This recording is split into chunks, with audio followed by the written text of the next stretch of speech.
Welcome to the thrilling world of Security Squawk, where we explore cybersecurity. Guiding you through online threats, we'll aid you in understanding safety protocols and trends. Meet our gurus, Brian from Exact IT, Reginald from Arc Solvers, and Randy from Tech Rescue. Together, we'll delve into current events and hot cybersecurity topics, helping you comprehend their impact. Stay informed, stay secure. Security Squawk, the business of cybersecurity. Buckle up, let's dive in. What's up, everybody? Welcome to this week's episode of the Security Squawk podcast. I'm Brian Horning here with Reginald Andre and Randy. Brian, what's up, guys? How are you today? Doing good, man. The FIFA is over. Soccer games are over. How was it? It was hosted in your city, right, Brian? It was. Okay. Congratulations. Didn't know any. I mean, around my area, but I didn't notice any traffic. Although there were signs plastered everywhere about this traffic coming. Yeah. I didn't notice any much more traffic. I'm sitting there going like, why are these signs on the road all over the place about World Cup traffic? Mm-hmm. Like we constantly have sporting events in Philly and New York, right? Like you got the Jets, you got the Giants, you got the Eagles, you got Phillies, Mets, Yankees. I mean, any given day there's 30, 40, 50,000 people driving to these stadiums almost on a daily basis. I mean, then you got concerts and everything else in between the sports. I mean, you can only fit so many people in this stadium, right? So there's not like 100,000 extra people coming to the games. It's the same amount of people. So I didn't get it. And I'm sitting here trying to figure it out. Like, why are these signs here rather than a backdoor way for our government to promote the World Cup? Yeah. That's the only thing I can see.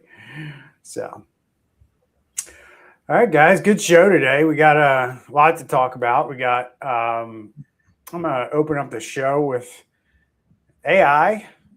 Somebody built an agent that hacked on its own. And I'm going to dive into that and what that means and who did what. Randy's, and I didn't know that this company was owned by Coca-Cola, and I think Mr. Buffett still owns Coca-Cola, but maybe I feel like I heard maybe he sold some of it, but that can't make him happy. Coca-Cola, who owns Fairlife, they had to shut down over a cyber attack, and Randy's going to talk to us about that today. Mr. Andre is going to close us out with a new ransomware numbers from a recent report that lines up with just about everything we say on this show from week to week. So let's start with the one that changes how you should think about your whole entire company, right, guys? Because here we are. We are now in the throes, I would say, of AI. And, you know, whether you're into AI or you're not, you can turn on the news and you can kind of hear what people are talking about, right? You go from, 3 months ago, 2 months ago, AI is replacing everybody's jobs to, AI is so expensive, we're bringing the employees back, right? So nobody knows where this is really going to end up. But at the end of the day, I can tell you that one thing is absolutely going to be true. Probably in the next 3 to 5 years, we're going to be thinking about the workforce completely different. And that's going to be a combination of these AI agents that people don't think are going to actually come to fruition. I can tell you they are. It's just we're in a place where, and I'm going off topic a little bit, but Randy, I remember when mobile apps came out, right? And when mobile apps first came out, right, there was like the really big companies that had really awesome apps that worked really well. And then there was the people that tried to roll out apps for like everybody, like small, like I had people going around like every small business need an app. You need an app. It's, you can't be using, the web browser on a phone, which was true at the time, right? But phones, web browsers have improved significantly. You can get Chrome on your phone now where that wasn't possible when mobile apps first came out.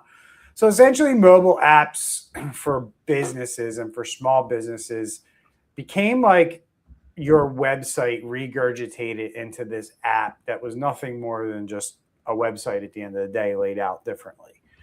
And everybody was kind of buying these things. And I got to have an app. I got to have an app, right? And that's kind of where we're at now, right?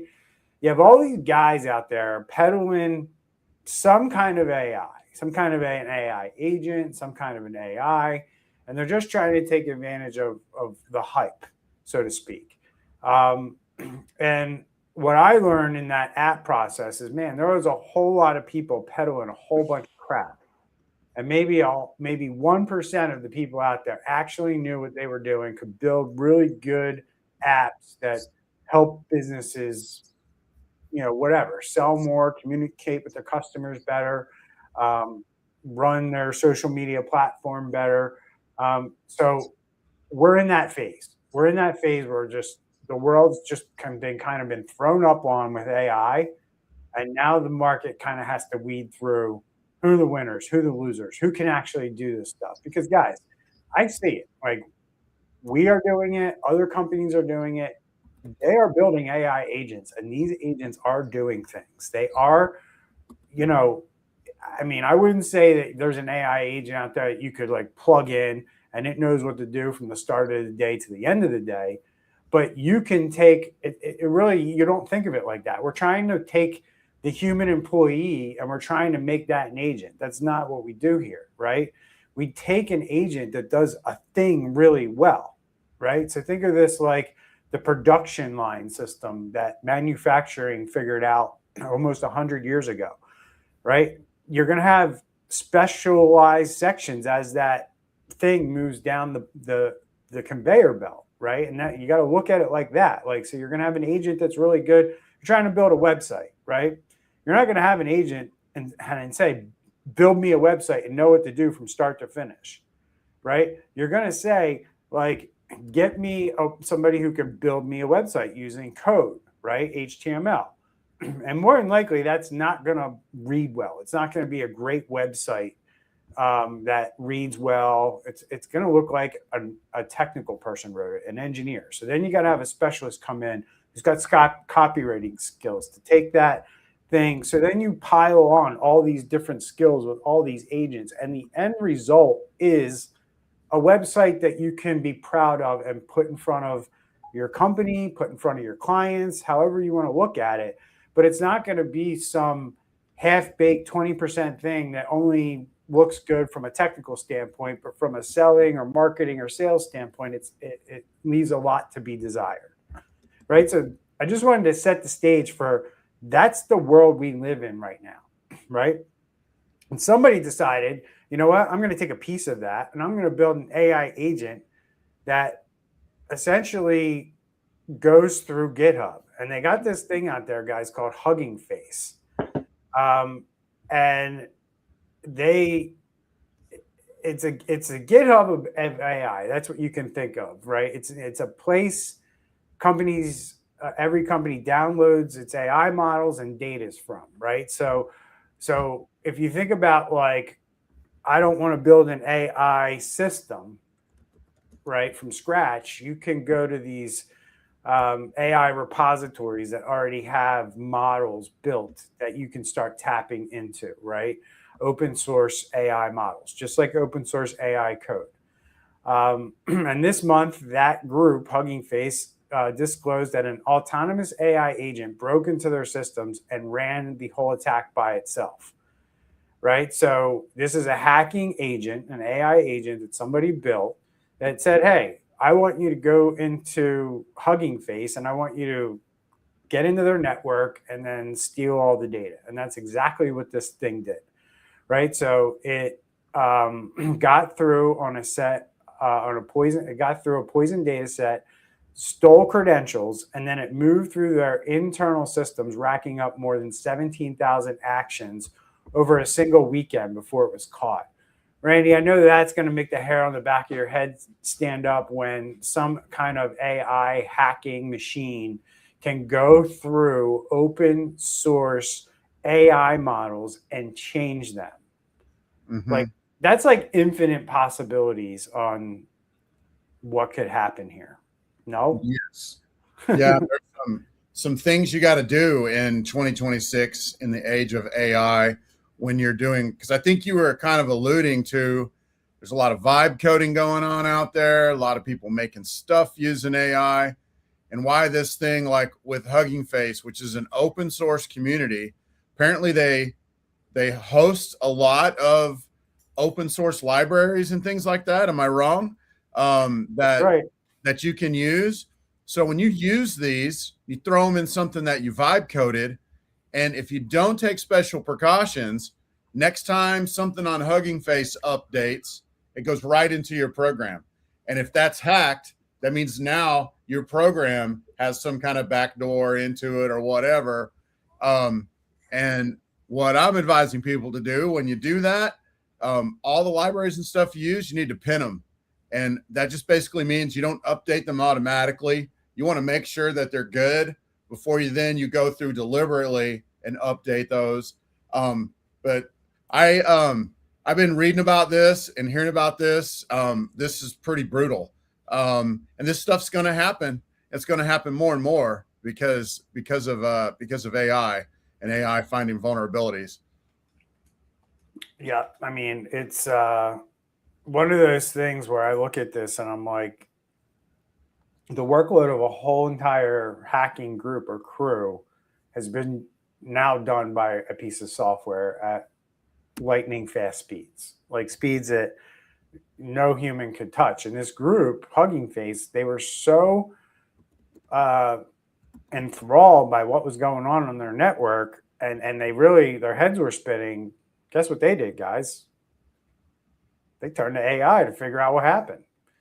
So they use mainstream AI like ChatGPT and things like that. Now, that's the other thing. If you don't understand, there's two worlds out there right now with AI. There's like the large language models that are provided publicly, Anthropic, ChatGPT, OpenAI. What are the other ones out there, guys? I don't know the Chinese ones off the top of my head, DeepSeek like or whatever, right? So yeah, DeepSeek and Kimi. Yeah, then there's Grok, Gemini, right? These are all publicly available, built by big tech companies or built by big companies. You can build your own. And that's what this is for. This is for you if you want to build your own AI models, don't want to use the publicly ones available. Absolutely something you can build. And it appears that the hackers were using some sort of LLM that they created or they built on their own. And that would be interesting to know if they learned anything from the release of Fable and Mythos from, to build this, since that's been shut down and now they went and created their own, Randy. I don't know if that's a possibility here.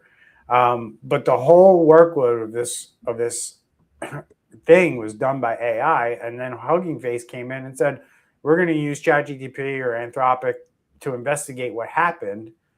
And the tool refused to because the attack code tripped their safety filters. So in other words, it said, hey, can you investigate this for us, Mr. Anthropic or, Claude? And Claude was like, sure, I can. And then I went in there and said, well, no, I can't, because as I was reviewing the code, there's some code in there that I'm not allowed to look at or I'm not allowed to mess with. And that's where it had to put on the brakes and wasn't allowed to look any further. So we live in a world right now, guys, where these large language models that are publicly facing, the rules, they keep the good guys on the side of AI, quote unquote, safe, but they hamper your ability to figure out what went on, right? And if you build these models on your own and you're not, I guess, under the restrictions of like what Claude and these public companies put on you, you kind of run like these hackers do. They can do whatever they want. So it's a very interesting thing to see if we will ever have a shift, guys, in the future where companies just abandon these public models and decide that they're not really the way and the private models and building your own private LLMs are the way. Any thoughts around that? Well, I had a thought that, that would be so frustrating to know you're getting attacked by AI, but then you can't use your AI to figure out what's going on. You remember we talked about this over the last, I think it's been about a month since Fable, which is Anthropic's Mythos 5.0 was put out, and then they brought it back in. The government said they had to. And one of the things that I've noticed since they've rolled it back out, if you ask anything that's could even remotely be construed by your grandmother to be talking about hacking, like it stops it dead and it says, I can't do this. You got to do something else. So I can imagine the people at Hugging Face are extremely frustrated because they can't get Mythos, which would be probably astounding at fighting back, but they can't get it to work because it thinks that it's getting tricked into hacking. So that's a whole thing right there. And, you know, is this going to lead to where, you know, like we need to have open source versions on our own available to us, you know, to be able to fight back, you know, like the Kimi that just came out, it is Chinese, but it is open source as well. You can download it. Like, do you need to have a model of that? How do you know that's safe?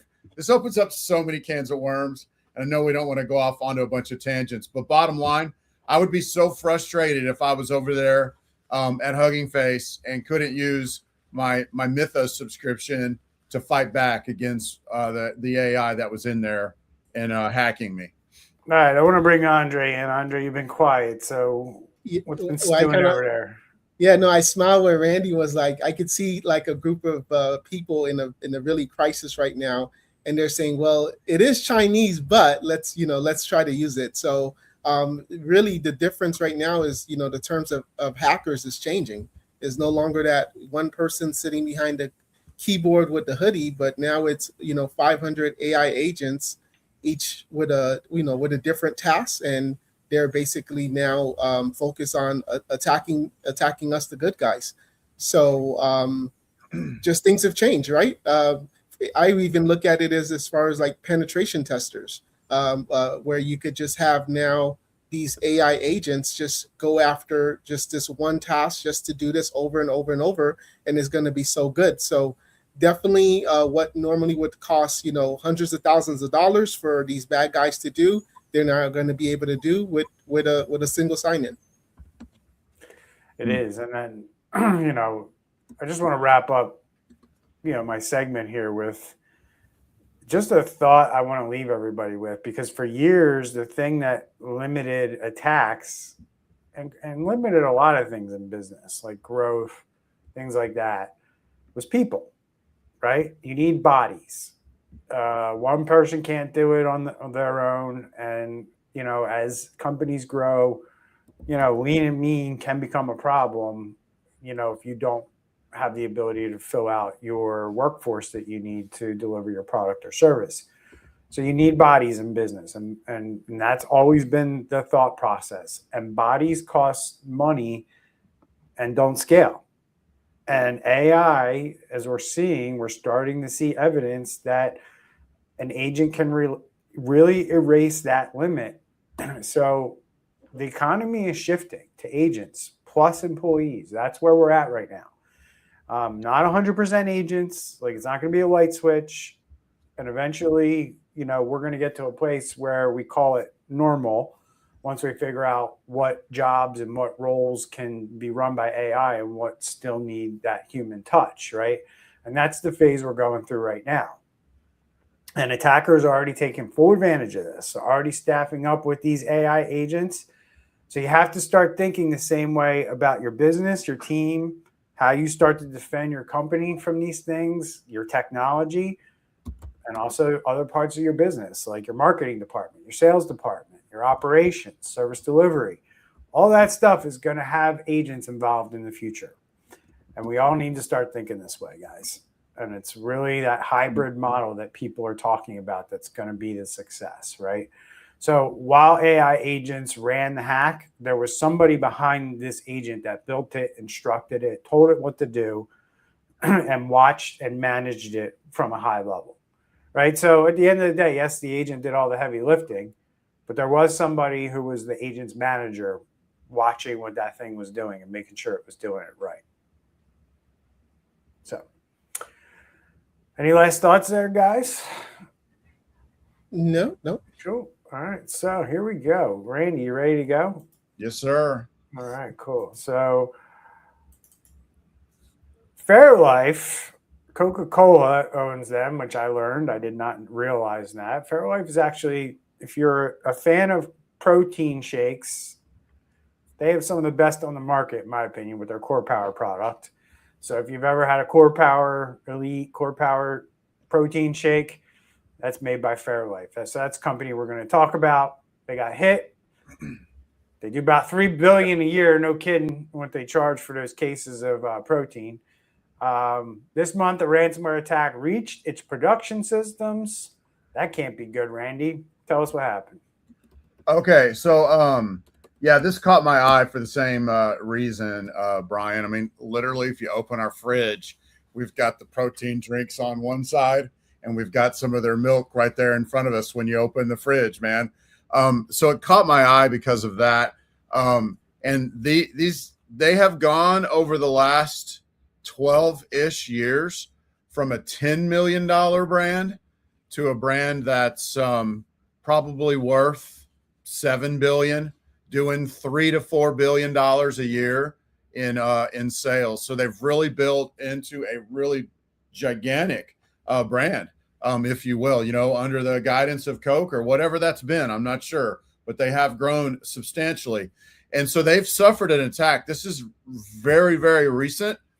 Another reason why it really jumped out to me, guys, is that they filed on July 16th, and they filed very close to when they found out. And, we've looked at some other hacks over the last few months. That credit agency, I can't remember the name, American something. I think they took 80 days or 4 months or something crazy like that. We've seen some other large hacks that have taken months and months to finally get disclosed. And here we have an organization that looks like last week they got hit. They say they're experiencing a technology disruption. Sounds like they did talk to their lawyers first about what they should say and what they should not say. We don't really have a lot of details on this right now. We don't know who's behind it. As of this morning, I did a deep research. I still can't find if there's anything on the dark web, which maybe there has been something that's come out, but I couldn't find it. I couldn't find out who is taking responsibility for it. But the third big reason that it stuck out to me, y'all, was they've got a brand new gigantic factory that they started building, I think, or maybe went online just in the last couple of years, like maybe 2024. This ransomware is not necessarily infecting the factory line. Most likely, and it could be, we'll find out as more comes out, most likely it's affecting the office that's running the factory line. And that to me is something that every company that's in manufacturing, it ought to shudder them to the core of who they are, is that the office part could get shut down, can completely stop production. They have stopped production. So that means that Fairlife that's on those two products in my fridge, we're going to run out sometime this week, and we're going to go up to HEB, our Texas store, and it ain't going to be there because they've stopped production. It's only in the US and not in Canada. So, okay, there's some segmentation there. I also wonder, is quickness to bring this to where you're letting the government know about it and you're announcing the breach. I wonder if that's going to be a new advantage going forward. Because I got to tell you, as a cybersecurity guy, I know y'all probably feel the same way, although I want to hear your thoughts on it as well in just a second. It does kind of make me feel a little better that they were so quick to report it. And it seems like they're trying to get out in front of it, but I don't know. Like I said, I don't know. I don't have any details more than that. And it does raise some questions for me. The first one is fast disclosure, is that going to become an advantage? Is that something, because we've talked about everybody's going to get hit. It's not a if, it's a matter of when. And does fast disclosure, does that limit your liability? Does that going to help you be maintain favorable light in the eyes of your investors? They had segmentation, makes me think about a small business, which is what we deal with. Most businesses are in the 50 employee and under. Can you still have segmentation in a smaller business? You betcha. These things ought to get in, and they ought to have a blast radius. If they get in, they ought to have a blast radius that's limited. And then my final question, I'm gonna throw it to you on this one, y'all. Nobody has claimed it, which makes me wonder, what does the silence actually saying? Is it saying anything? I feel like Brian has an answer to that one, but what does the silence here? Okay, we're 4 days into this at the minimum, probably 6 or 8. What does that silence say? Anyway, what are y'all's thoughts on this? Well, 2 things for me. If I'm a CEO reading this story, I'm now thinking about my business, right? So what happens if my office goes down and I do ship products? Can I still ship products? How can we make it where even if it is paper and pen, we can still at least have the items on the production be able to go out, and then maybe we stop everything else from coming in? How much of a nightmare will that be? And how can we just make it as smooth as possible? Also, it sounds like incident response plan, is there. Obviously, Coca-Cola, billions of dollars, but we've learned in this show not to always assume. And, have you ever practice recovering from ransomware? So again, if I was a CEO, I would want to know, okay, if our production line did go down, or if our business went down, our main software that we're using went down, how are we able to operate on this? And then to answer your question, Randy, I think it's also different when a company, like I would imagine with Coca-Cola, they're not obviously selling to us, the consumer, directly. They go to your Publix or your, whatever supermarket HR, that you said. So obviously they could still have employee information. They could still have contracts that they have with their distributors and so forth like that. But maybe the PII information is not as much, where they have people's credit cards. So maybe, they were a little quicker to report this because the damage is not as bad, because they're like, well, now our contracts are out there, or whatever the case is, but it's not as bad as having, that PII information. Just my thoughts there. Just want to make sure I wasn't muted before I started talking there. It's interesting, right? So as Randy pointed out, they filed the SEC within days, which they need to do. Good news from their part is they actually had their Canadian plants segmented. So their Canadian plants have not been impacted. So that may help them get some distribution in the United States where it doesn't impact things too much. I mean, guys, I just went to big box store the other day, and I walked by a case of Core Power Elite, and it was $47 for 24. So, yep. Or no, 12. Or no, what is 20, it normally? 24. 24. I mean, so you're talking almost $3 a drink. I mean, not the cheapest drinks out there. So I got to imagine they make some pretty good margin on these things. So, it is going to impact them. As we mentioned, $3 billion a year in a protein shake, and the products that they offer. So we'll see. It didn't steal emails; it shut down production, and that's the blast radius that Randy talks about. Like, this company's got to figure out how to get further along with their cyber resilience so that events like this don't happen, right?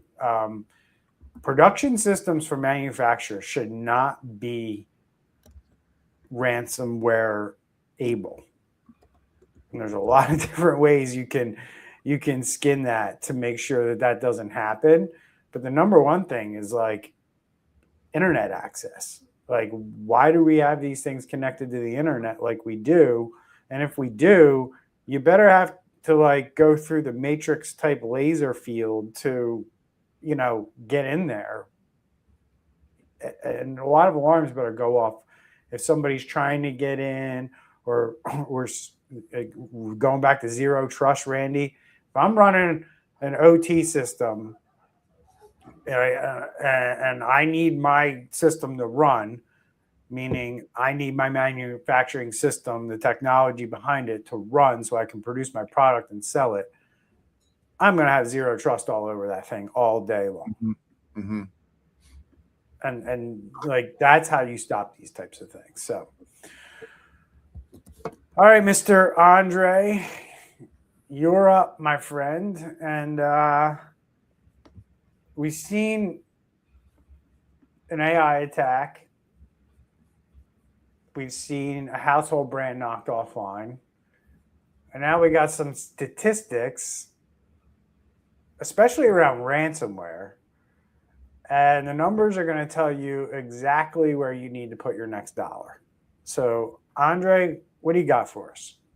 Yeah, so this is Sophos, which is a security software. They interviewed 2,100 different IT and cybersecurity leaders across 17 countries. And like you said, it's some interesting data. So the first one that I want to talk about is 56% of ransomware attacks resulted in encrypted data. The average recovery costs reach about $1.7 million. And then 97% of organizations affected credential theft had MFA enabled somewhere.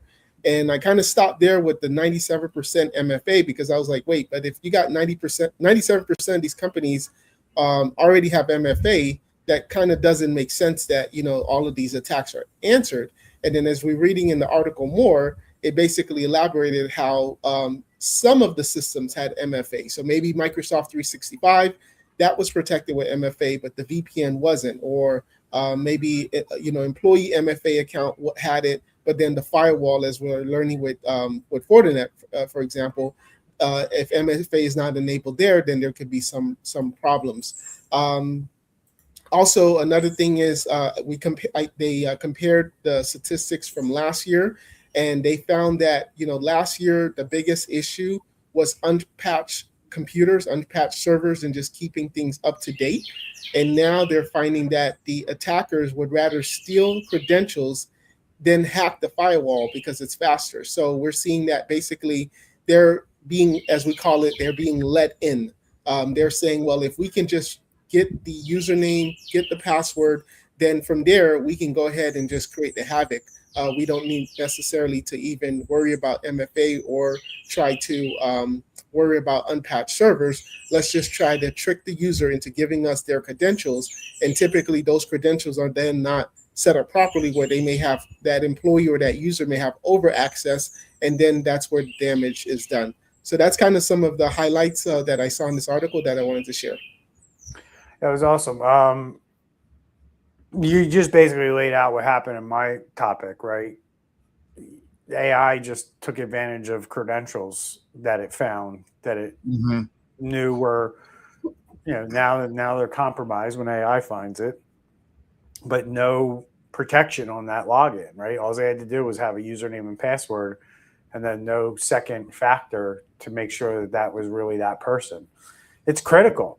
And we run into this constantly, Andre, with businesses that we talk to, and we see their cyber insurance application, or we see their compliance report, and it's like, oh yeah, we have MFA on all of our systems that are important, and then they have it on like their email and like a couple other things, and it's like, oh, what about that over there? Is that important? Well, yeah, and it's like, yeah, you use your email every day, but there may be systems that you only touch a couple times a month, or maybe a couple times a quarter, right? But what's on the other side of that? And you better make sure that you have 2FA on that.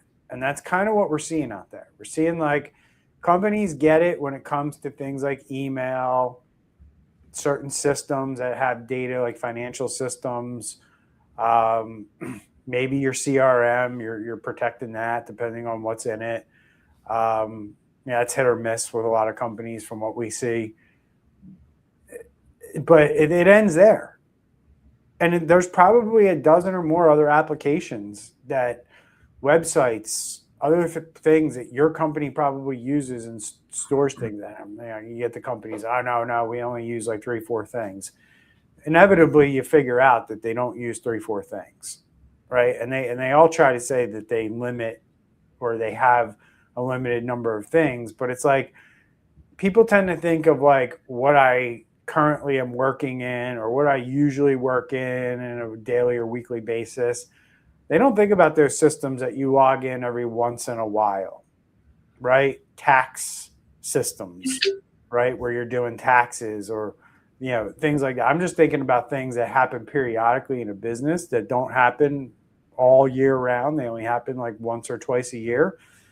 These are the systems I'm talking about. So don't know if any other systems come to mind with you guys, but that's kind of how I thought about it when I heard you talking, Andre. Is like, wow, it's like, yeah, you only need the credentials because 97% of credential-based victims have MFA turned on somewhere, but just not everywhere or the places that they need it, right? So that's very interesting that companies, 97% of them have MFA turned on, but they're still getting attacked using a username and password.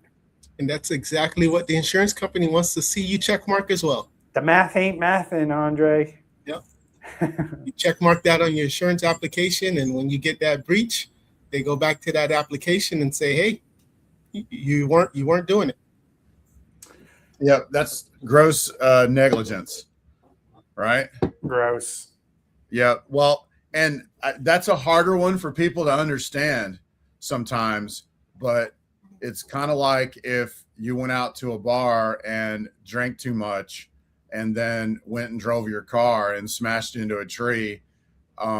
You wouldn't be surprised then if the insurance company gave you crap about having to pay for it, because that's what they would consider gross negligence. And, without MFA, like Andre just said, without MFA, you may not get your cybersecurity insurance premium, not premium, but your payout. If you had a ransomware, you may not get it paid if they go in and look, well, you didn't have MFA turned on anywhere. That's gross negligence. So. Yes, sir. So one of the other things I saw, oh, wow, what happened there? One of the other things I saw, guys, wow, this is doing great. In your statistics there, Andre, when you shared them with us, was 2/3 of the victims, this is actually good news, 2/3 of the victims recovered from backups instead of paying the ransom. That is a tide change, I will say. What does that tell us? It tells us that companies are doing their backups, which is good, but it also probably means somebody's doing a little bit of a test restore somewhere along the way, because in the past, and why I say it's a tide change is because in the past, companies said we have backups. Now maybe the backup software is getting better and there's less failures and stuff like that. I don't know. But I would make sure I have a test restore plan and somebody responsible for that at my company. Because that's how you know whether or not that data is going to come back if you have a bad day, right? And it doesn't have to be a cyber attack. So I'll just leave you with this. When's the last time your company did a test restore of its backups? If you can't answer it, call whoever's in charge of that and ask them to do it for you and give you a report on what happened. Yeah. Any last thoughts there, guys, before we wrap it up? Ready to go? All good, man.